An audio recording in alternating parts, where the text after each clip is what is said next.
बच्चों, इस वर्ष आपके लिए virtual training centre Dasturwadi Dadar Mumbai से एक नया YouTube चैनल निर्मित किया गया है। इसका नाम है BMC VTC हिंदी चैनल और यह है इसका लोगो। महाराष्ट्र राज्य शैक्षणिक संशोधन व प्रशिक्षण परिषद विद्या परिषद द्वारा निर्धारित अभ्यासक्रम तथा महाराष्ट्र राज्य पाठ्यपुस्तक निर्मिति व अभ्यासक्रम संशोधन मंडल द्वारा निर्मित पाठ्यपुस्तकों पर आधारित कक्षा 1 से 10वीं तक पाठ निहाय शैक्षणिक वीडियो देखने के लिए BMC VTC हिंदी चैनल को लॉग इन एवं सब्सक्राइब करें।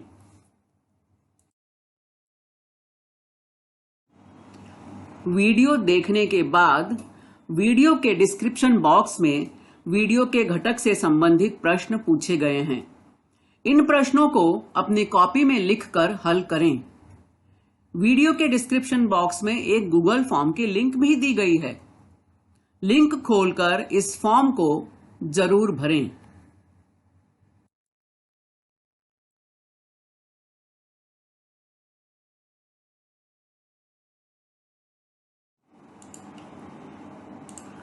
अभी जिस लिंक के बारे में मैंने बात की वह लिंक यहां दी गई है, तो डिस्क्रिप्शन बॉक्स में यह लिंक आपको मिलेगी। इस लिंक को ओपन करें। लिंक के ऊपर इस तरह से आपको सूचना भी मिलेगी। अपना अभिप्राय नीचे दी गई लिंक में अवश्य व्यक्त करें। तो इस लिंक को जरूर खोलें। इसमें जो भी प्रश्न पूछे गए हैं उनके उत्तर आपको देने हैं। बहुत ही सरल और सामान्य प्रश्न है, इसलिए आप सभी से विनम्र निवेदन है कि इस लिंक को जरूर जरूर खोलें और इसे भरें। जैसे ही आप दी गई लिंक को क्लिक करते हैं, इस तरह से एक गूगल फॉर्म आपके सामने खुल जाएगा, जिसमें ऊपर लिखा हुआ है BMC VTC चैनल में आपका स्वागत है। वीडियो देखने के बाद अपने सुझाव मत अवश्य दें। तो उस फॉर्म में आपको इस तरह से जानकारी पूछी गई है आपसे। आपका नाम, तो यहां आप अपना नाम लिखेंगे। आपकी पाठशाला का नाम, अपनी शाला का नाम लिखना है आपको यहां पर। तो चलो एक प्रैक्टिकल करके देखते हैं कि हम जब मोबाइल में अपना चैनल खोलते हैं तो हमें किस तरह से दिखाई देता है।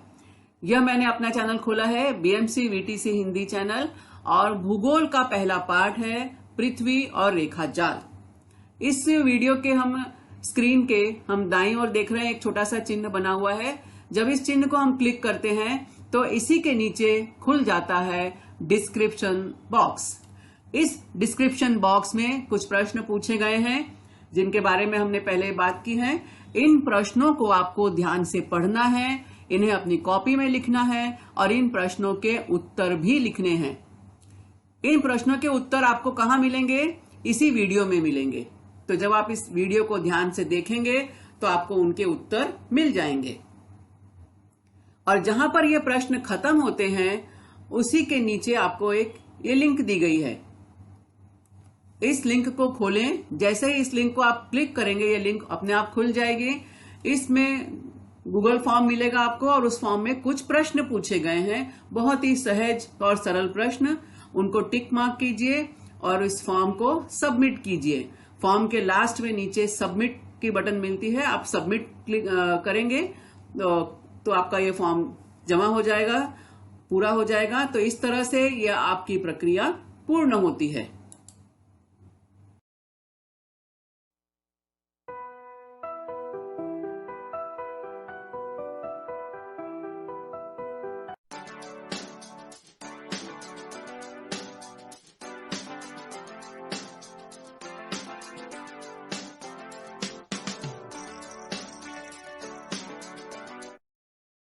नमस्कार, प्रणाम, आदाब।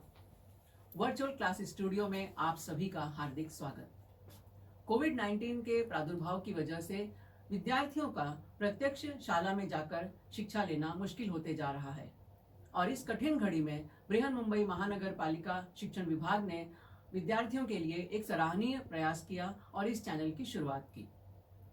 मैं श्रीमती पूर्णिमा पांडे वर्चुअल क्लास स्टूडियो से अपना विषय और अपना घटक लेकर आपके सामने उपस्थित हूँ। तो चलें अपने विषय की ओर। बृहन मुंबई महानगर पालिका शिक्षण विभाग। मैं हूं आपकी वर्चुअल सहयोगी Purnima Pandey. Work from home MCGM virtual training centre से आप सभी का हार्दिक स्वागत करती हूं।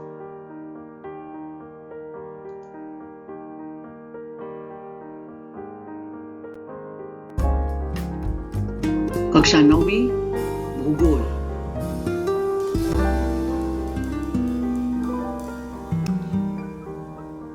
वृष्टि यह प्राकृतिक भूगोल का हिस्सा है। फिजिकल ज्योग्राफी कक्षा 9वीं में हम इसकी जानकारी प्राप्त कर रहे हैं।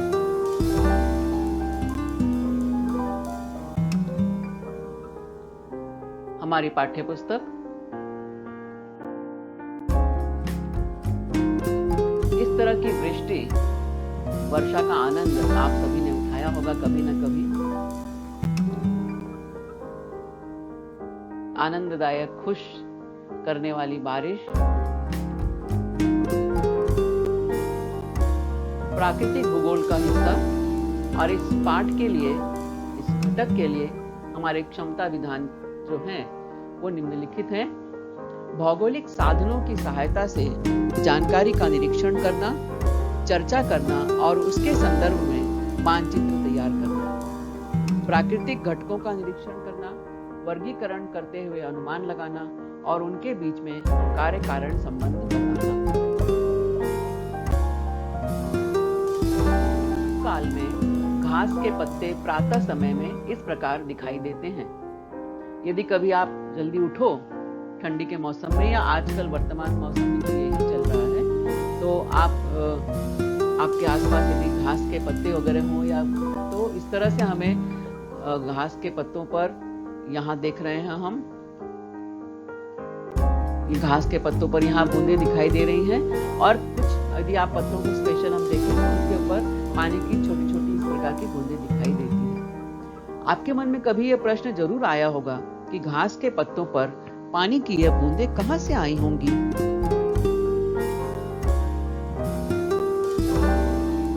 और कश्मीर, भारत का स्वर्ग, भारत का सिरमौर, वहां तो शीतकाल में चारों ओर बर्फ ही बर्फ दिखाई देती है।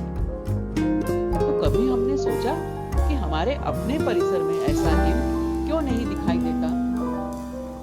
हम तो मुंबई में रहते हैं, हमारे मुंबई में या महाराष्ट्र में कहीं इस तरह से हमें बर्फ दिखाई नहीं देती है। क्यों नहीं दिखाई देती, विचार करो इस पर। हमारे यहाँ सामान्यतः जून से सितंबर में वर्षा होती है। अब ये प्रश्न भी उठता है कि वर्षा की बूंदें कैसे बनती होंगी। बाप रे, लंदन में जब ठंडी का मौसम होता है तो वहां दोपहर तक इस तरह का कोहरा छाया रहता है, धुंध छाई रहती है। ऐसी धुंध हमारे भारत में भी होती है, लेकिन बहुत कम इलाकों में, पहाड़ी इलाकों में, जहाँ ठंडी का मौसम में बहुत ठंडी पड़ती है जब, तो वहां पर इस तरह का कोहरा छाया रहता है। आप कहोगे कि मुंबई में भी कभी कभी मैडम कोहरा दिखाई देता है। तो मुंबई में जो धुंध दिखाई देती है या कोहरा, वो वास्तव में कोहरा नहीं होता, बल्कि वह धुएं की परत होती है। प्रदूषण की वजह से वो धुएं की चादर दिखाई देती है। ठंडे प्रदेशों में, अत्यधिक ऊंचाई वाले प्रदेशों में ठंडी के मौसम में, शीत ऋतु में इस तरह से कोहरा दिखाई पड़ता है। हमारे यहाँ शीतकाल में दोपहर तक ऐसा कोहरा क्यों नहीं दिखाई पड़ता। बहुत सारे विचारणीय प्रश्न हैं। यहाँ पर हम देख रहे हैं कि खेतों में ओले गिरे हुए हैं। ओले पड़ने से खेती की फसल नष्ट हो जाती है। अब ओले हमेशा क्यों नहीं पड़ते,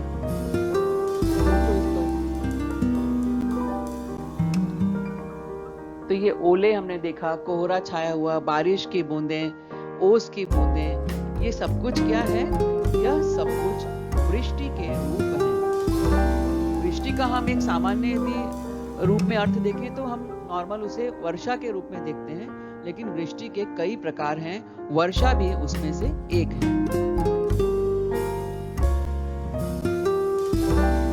ये हमारे पृथ्वी के ग्लोब को हम देखें तो पृथ्वी के पृष्ठ भाग का 70.8% भाग जल युक्त है, यानी धरती पर 70.8% जो है वो पानी का हिस्सा है।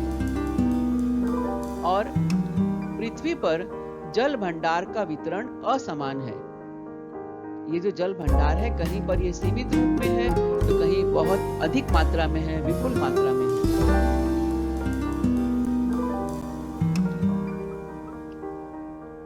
वृष्टि के अनेक रूप हम यहाँ देख रहे हैं। कहीं कोहरा छाया है, यहाँ बारिश हो रही है, यहाँ ओले गिरे हुए हैं, यहाँ धुंध है, कोहरा है, यहाँ हिम वर्षा हो रही है, स्नोफॉल हो रहा है, यहाँ तो बारिश हो रही है, ये ओले गिरे हैं, ये कोहरा छाया है, धुंध छाई है, और यहाँ पर हम देख रहे हैं कि स्नोफॉल हो रहा है। ये वृष्टि के अलग अलग रूप हैं।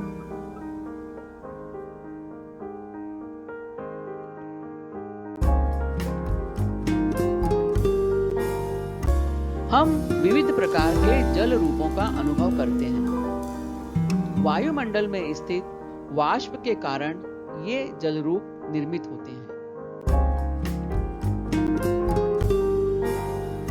बादलों से जमीन पर द्रव या ठोस रूप में पानी की बौछार होती है। अब आप बोलोगे कि पानी की बौछार भला ठोस रूप में कैसे हो सकती है?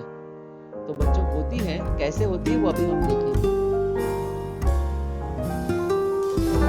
ओले पड़ते हैं, ये ठोस रूप में होते हैं, पानी का ठोस रूप होता है ओला। हिम, बर्फ भी पानी का ठोस रूप होती है।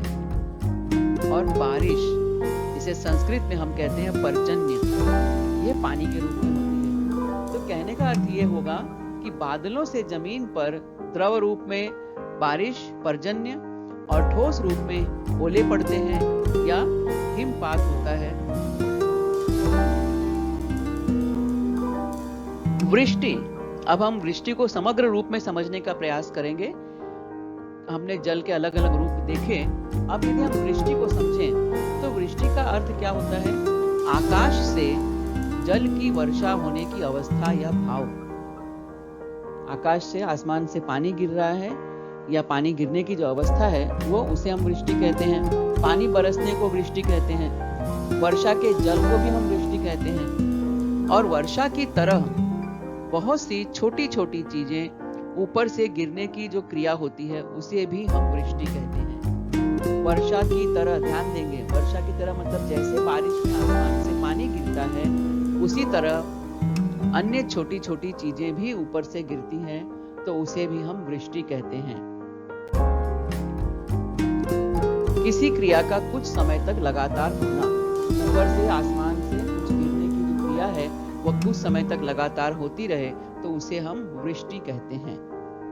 तो अब आपने देखा कि वृष्टि अपने आप में कितने सारे अर्थ लिए हुए है ये शब्द।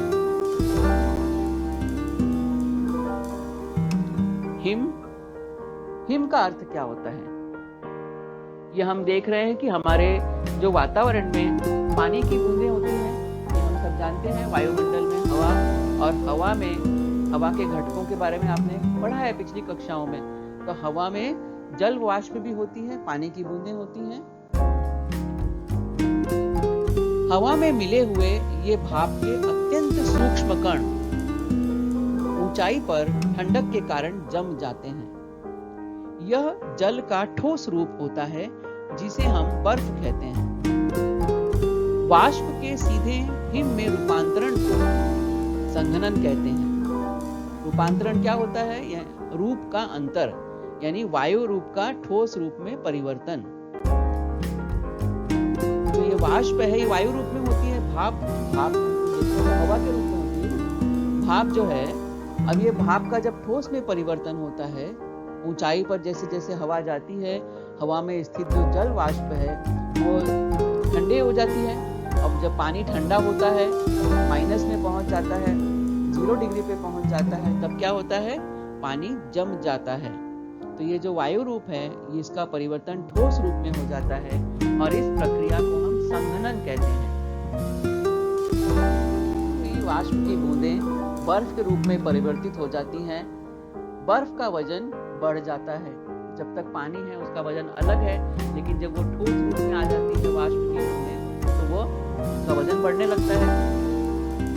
और बादलों से बड़ी संख्या में ये बर्फ के टुकड़े गिरते हैं, क्योंकि जब वजन बढ़ता है तो वो आसमान में टिके नहीं रह सकते। जब तक वो वाष्प रूप में है, गैस रूप में है, तब तक वो आसमान में रहते हैं। लेकिन जब वो वाष्प जम जाती है और उसका ठोस रूप आ जाता है, उसका वजन बढ़ने लगता है और ये आसमान में, बादल में नहीं टिक सकते।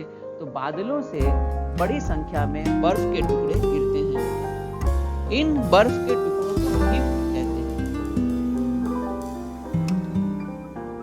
हिम बर्फ के छोटे छोटे कणों से बनी होती है। यह महीन होती है। जैसे आप रुई को यदि चिंदी चिंदी करके हवा में उड़ा दो तो ऐसे लगे जैसे रुई का वजन या रुई के जैसे उसकी स्थिति बन जाती है, यानी हल्की फुल्की एकदम से, तो उसे हम हिम कहते हैं। और ये बहुत महीन बारीक होती है।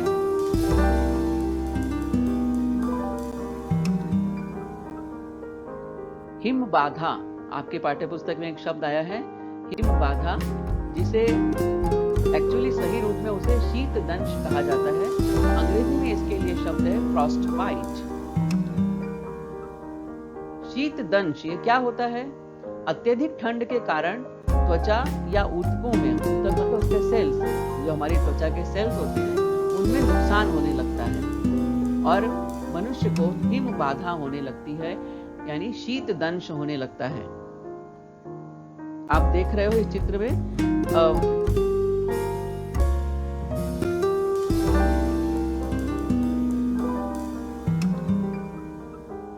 ये आप देख रहे हो कि उंगलियां जो हैं ये काफी सूज गई हैं, रंग इनका बदल चुका है। स्किन का कलर आप देख रहे हो, त्वचा का रंग कैसा है, और सूजन बढ़ने के बाद एक त्वचा का रंग किस तरह से।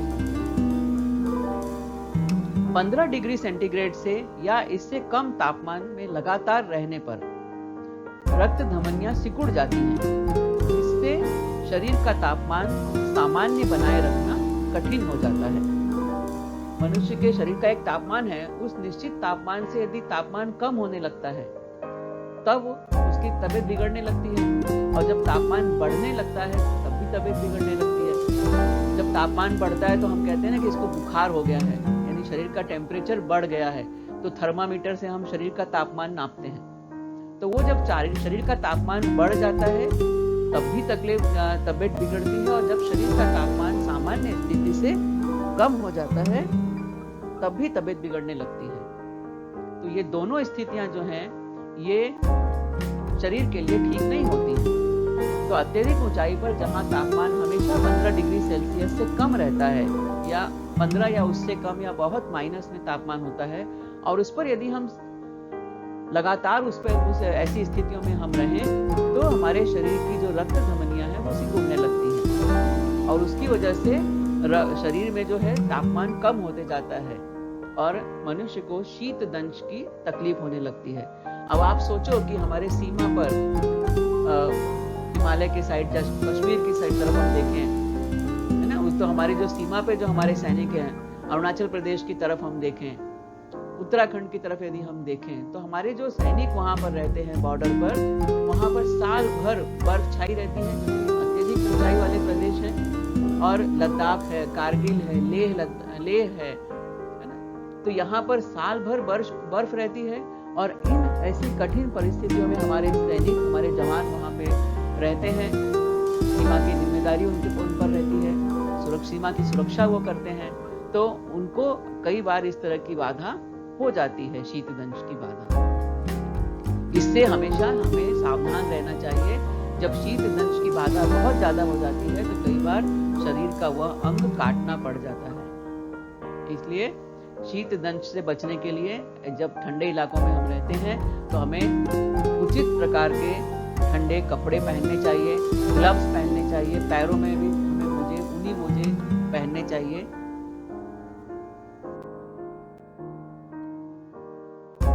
ओले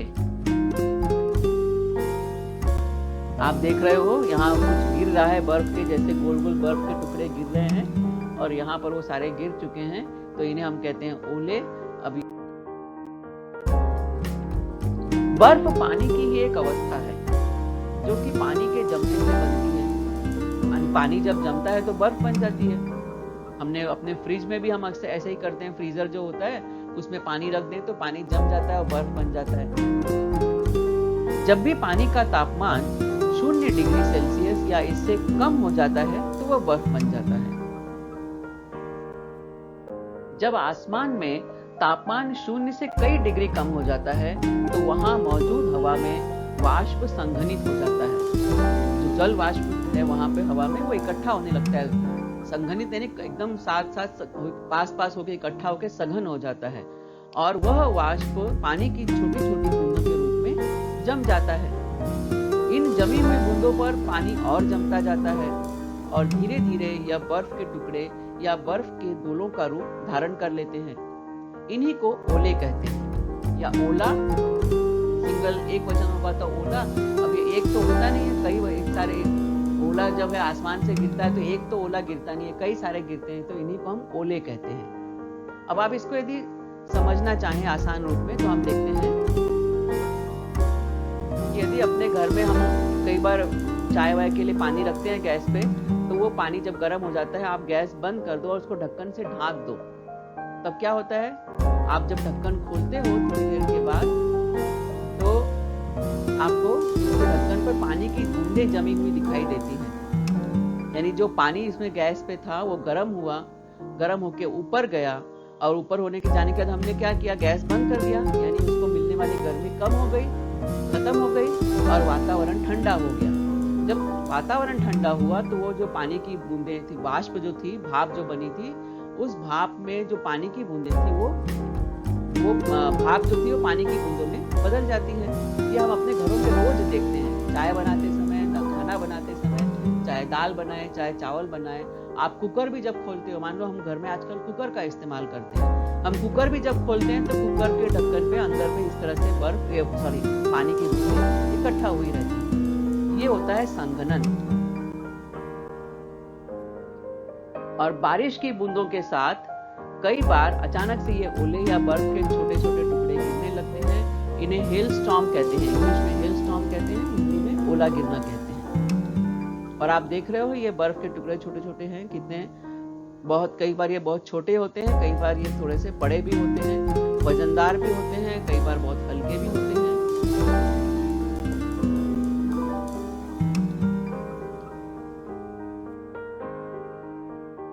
जैसे जैसे हम ऊंचाई की ओर बढ़ते हैं, जमीन से ऊंचाई की ओर हम बढ़ते हैं तो तापमान धीरे धीरे कम होता जाता है। इसलिए पहाड़ों पर ठंडक रहती है या तापमान कम होता है। ये हम देख रहे हैं सी लेवल, समुद्र लेवल। हम हमेशा बात करते हैं कि समुद्र तल से ऊंचाई की ओर बढ़ने पर, तो ये जमीन पर ये समुद्र लेवल है। अब जब समुद्र का जो स्तर है, जो लेवल है, उससे हम जब धीरे धीरे ऊपर की ओर बढ़ते हैं, जैसे जैसे हम ऊपर की ओर बढ़ते हैं समुद्र से हाइट बढ़ती जाती है जमीन पर, तो वहां क्या होता है, ऊंचाई पर बढ़ने पर तापमान धीरे धीरे कम होने लगता है। इसीलिए पहाड़ी इलाकों में ठंडक रहती है या तापमान कम होता है। हम जैसे यदि भारत की बात करें तो हम जैसे पहाड़ी इलाके उत्तराखंड में, हिमाचल प्रदेश में, जम्मू कश्मीर में हम जाते हैं तो ये समुद्र तल से काफी ऊंचाई पर यह स्थान है। तो यहाँ पर पहाड़ों पर ठंडक रहती है, तापमान कम होता है। गर्मी के मौसम में लोग नैनीताल जाते हैं, लोग शिमला, मसूरी, मनाली जाते हैं, कश्मीर जाते हैं, क्योंकि वहाँ उस समय भी बर्फ छाई रहती है, वहाँ ठंडक रहती है, तापमान कम होता है। और कई इलाकों में ठंड इतनी पड़ती है कि वहाँ हमेशा ये पानी जो रहता है बर्फ के रूप में जमा होता है। कौन सा पानी? समुद्र वाला पानी नहीं, जो वायुमंडल में हवा रहती है, हवा में जो जल वाष्प की बूंदें रहती हैं, वो जो है पानी के बर्फ के रूप में ही जम जाती हैं। तो हवा में जब बर्फ है यानी मौसम बहुत ठंडा होता है और कई बार ठंडक इतनी ज़्यादा होती है कि हमारे घरों में रखा हुआ जो पानी होता है वो भी जम जाता है, नदियों में बहता हुआ पानी भी जम जाता है। कश्मीर में, श्रीनगर में कई बार ठंडी के मौसम में इतनी ठंडी पड़ती है कि वहाँ जो डल लेक है, डल झील है, वो भी जम जाती है। यानी डल झील के ऊपर बर्फ की 3 से 4 इंच मोटी परत जम जाती है। यहाँ पर भी हम देख रहे हैं ये हमारा सी लेवल, और सी लेवल से जब बारिश कैसे होती है, ये जल चक्र आप जानते हो। आपने कक्षा चौथी से ही हम अपने पाठ्य पुस्तकों में पढ़ते आए हैं। तो यहाँ पे सूर्य की किरणें यहाँ धरती पे पड़ती हैं, पानी गर्म होता है, यहाँ पानी गर्म होने से इसका वाष्पीकरण होता है, उसके ऊपर जो हवा रहती है वो हवा भी हल्की ऊपर उठती है। तो ये जो वाष्पीकरण के द्वारा पानी की बूंदों को लेकर हवा ऊपर जाती है। जैसे जैसे हवा ऊपर की ओर पहुंचती है वो ठंडी होने लगती है, और ठंडी होने पर वो जल वाष्प की बूंदें वजन होने लगता है और वो नीचे बरस जाती हैं। जब ये और ऊंचाई पर पहुंचती है, जो कुछ बूंदें नहीं बरसती वो और ऊंचाई पर चली जाती है हवा के द्वारा। जब और ऊंचाई पर जाती हैं तो वहाँ ठंडा और अधिक ठंडक होती है, तापमान कम होता है, तो वहाँ से ओले गिरने की स्थिति आती है या स्नोफॉल या हिमवर्षा की स्थिति होती है। ओले कब गिरते हैं? ओले अक्सर गर्मियों के मौसम में दोपहर के बाद गिरते हैं। कई बार सर्दियों में भी ओले गिरते देखे गए हैं। जब ओले गिरते हैं तो बादलों में गड़गड़ाहट और बिजली की चमक बहुत अधिक होती है। ये ओले कहीं बहुत हल्के तो कहीं बहुत भारी होते हैं। इसका कारण यह है कि बर्फ हवा से उड़ती हुई इधर उधर हो जाती है और एक जगह पर इकट्ठा हो जाती है। तो जब कई सारी बर्फ के टुकड़े एक साथ इकट्ठा हो जाएंगे और गिरते हैं तो उनमें वजन ज्यादा होता है, और जब कहीं छितरे हुए ऐसे हवा बर्फ गिरती है तो उनका वजन कम होता है। गिरती हुई बर्फ हमेशा नर्म नहीं होती, यह छोटे छोटे गोल आकार के रूप में गिरती है,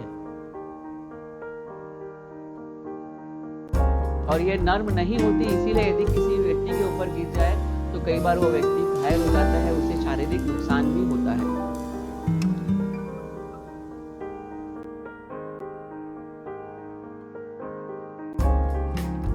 ओलावृष्टि से कई बार फसलों को अत्यधिक क्षति पहुंचती है। यदि खड़ी फसल है और फसलों पर ओले गिर जाते हैं तो ये ओले पड़ने से क्या होता है, फसलें जो है वो जल जाती हैं, खराब हो जाती हैं, नष्ट हो जाती हैं। ओला को हमारे देशज भाषा में उत्तर भारत में पाला मारना भी कहते हैं।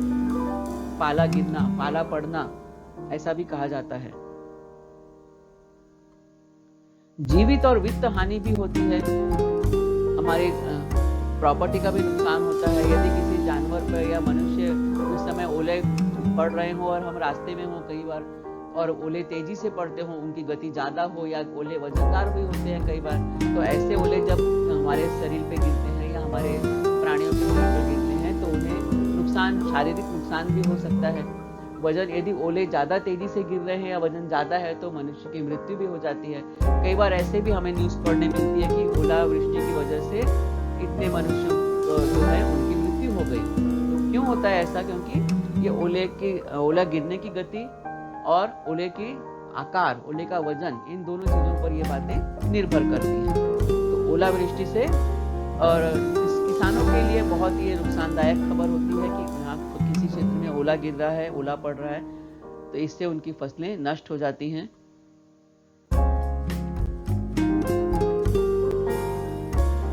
यह है हमारी भूमध्य रेखा, ये मकर रेखा और कर्क रेखा। अब इनके आधार पर हम हिम और बर्फ का अंतर जानेंगे। तो जैसे जैसे हम उच्च अक्षांशीय क्षेत्रों में प्रवेश करते हैं, उच्च अक्षांशीय क्षेत्र मतलब भूमध्य रेखा हम सब जानते हैं 0 अक्षांश रेखा होती है जो पृथ्वी के बीचों बीच भाग से गुजरती है। उत्तरी गोलार्ध में 23.5 अक्षांश कर्क रेखा और उसी तरह दक्षिणी गोलार्ध में 23.5 अक्षांश रेखा यानी मकर रेखा। तो उत्तरी गोलार्ध में हम जब जैसे जैसे ऊंचे वाले अक्षांश पर जाते हैं, यानी 23.5 से ऊपर हम चलते हैं, 25, 26, 28, 40, 45, 50, यानी जैसे जैसे हम ऊपर उत्तरी ध्रुव में चलते हैं, ध्रुव प्रदेश की तरफ, और उसी तरह मकर रेखा से दक्षिण की तरफ हम चलते हैं जैसे जैसे ध्रुव प्रदेश की तरफ। यहाँ पर ये अक्षवृत्तीय जो एक स्थान है, अति ऊंचाई वाले प्रदेश हैं, और यहाँ तापमान हमेशा 0 डिग्री सेल्सियस से कम होता है, और इसलिए इन प्रदेशों में हिम कणों के स्वरूप में वर्षा होती है। ये हिम बुरादे जैसी अपारदर्शक होती है, बुरादे के जैसी हल्की फुल्की होती है और अपारदर्शक होती है। और जब होता क्या है, जब इस हिम पर परत दर परत जमती जाती है तो ऊपर वाली जो हिम की परत है वो नीचे वाली परत पर दबाव डालती है और हिम की निचली परतें मजबूत और पारदर्शक बनती जाती हैं। और इस प्रकार जो मजबूत और पारदर्शक हिम बनता है उसे हम कहते हैं बर्फ। तो हिम और बर्फ में पहला अंतर क्या है? हिम अपारदर्शक और बर्फ पारदर्शक। हिम जो है वो बुरादे की जैसी हल्की और जो बर्फ है वह ठोस होती है और वो वजन में हल्की नहीं होती है। तो इस तरह से हम जब भी हिमपात होता है, हम जनरल भाषा में, बोलचाल की भाषा में कहते हैं कि फला जगह पे बर्फ पड़ रही है। लेकिन यदि आप भूगोल के विद्यार्थी हैं, आपने अच्छी तरह से इस विषय का अध्ययन किया है, तो अब हमेशा आप ये कहेंगे कि नहीं, बर्फ नहीं पड़ रही है, हिम पड़ रहा है, हिमपात हो रहा है। हम जब न्यूज़ में सुनते हैं मौसम विभाग की जानकारी, तो मौसम विभाग में हमेशा ये शब्द आएगा, हिमपात हो रहा है। वहां पर बर्फ गिरने वाला शब्द नहीं होगा, और यदि होगा भी तो उसको बाद में स्पष्ट करके तुरंत कहा जाता है वहां पर कि हिमपात हो रहा है। और बोलचाल की भाषा में, आम भाषा में हम कहते हैं कि वहां मौसम की पहली बर्फ गिरी। तो वो बर्फ जो होती है, वो बर्फ जो सघन रूप में जो बर्फ इकट्ठा रहती है, वो तो वहाँ के तापमान की वजह से होता है। और जो वर्षा वृष्टि के रूप में जो गिरती है, वो बर्फ नहीं, वो हिम होती है, जिसे हम स्नोफॉल कहते हैं। ठीक है, तो आज के बाद से हमारे विद्यार्थी इस विषय शब्द के अंतर को समझेंगे, हिम और बर्फ। तो इस पाठ में हमने जानकारी प्राप्त की है वृष्टि के कुछ घटक के बारे में। वो घटक है वर्षा, ओले और हिम वर्षा। हिम वर्षा, स्नोफॉल, ओले, हेलस्टॉर्म, वर्षा, रेन, ये सभी वृष्टि के अलग अलग रूप हैं।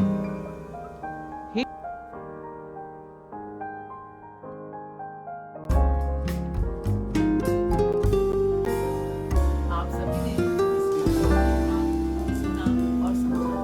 मुझे पूरा विश्वास है कि यह आपको पसंद आया। तो इस विषय को, इस घटक को अधिकाधिक समझने के लिए इस वीडियो को बार-बार देखें। यदि आपको यह वीडियो पसंद आया है तो लाइक करें, अपने दोस्तों के साथ शेयर करें और इस चैनल को सब्सक्राइब करें। मैं मिलूंगी आपसे अपने अगले वीडियो में किसी नए विषय के साथ, एक नए घटक के साथ। तब तक